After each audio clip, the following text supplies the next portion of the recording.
Hello, welcome back to our show. You just made the blooper reel. Take two. Hello, I'm Reginald Bullock, and I hope you enjoy the episodes that you might have been watching prior to. And if you haven't, tune in to watch Living Life with me, Reggie B, and Trey Wilder here. Hope y'all are having a good one. Appreciate y'all for tuning in. Reggie, this is a good day. It's a good episode. I feel very positive about this. You feel positive about this? I feel very positive about this. I ain't gonna hold you. And look, ladies and gentlemen, if I'm wrong, I apologize. Please forgive me.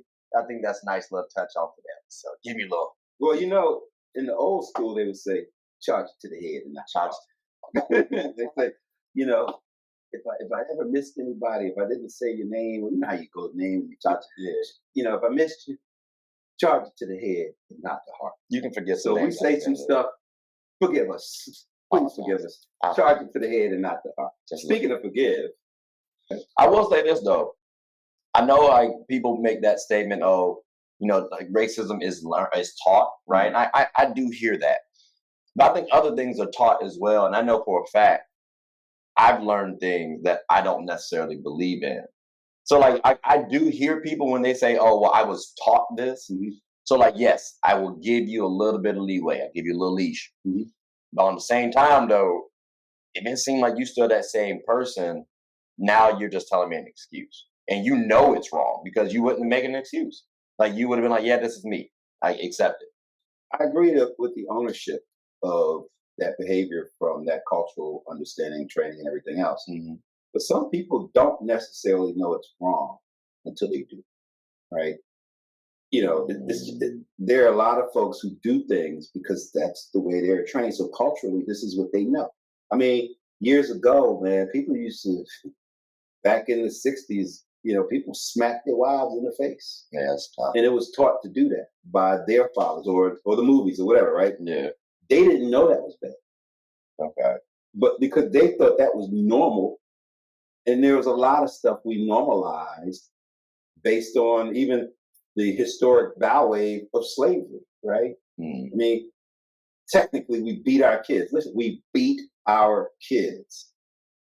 That's slavery, whipping people, right? But when you grow up with that normalization of that culture, you don't know that's bad. You don't know that's wrong. And so therefore, you know, you perpetuate what you know because there are things you don't know until you do. And that's my point. You don't know until you do. I mean, I was educated improperly growing up. Mm. And I was dyslexic and illiterate. So how would I know? People are like, well, you should read it. I can't read. You know, so right, well, how would I know? Somebody's gonna tell everybody in the hood together. They know the same thing I do. I don't know, right? And so to that extent, now, at what point do you forgive a person for what they didn't know? See, so like to this day, there's this guy who I went to school with. My ninth grade year. To this day, it's like it screwed him. Like and nah, for real, because like I remember I'm in class, I'm in homeroom. So do you hate him or don't like him?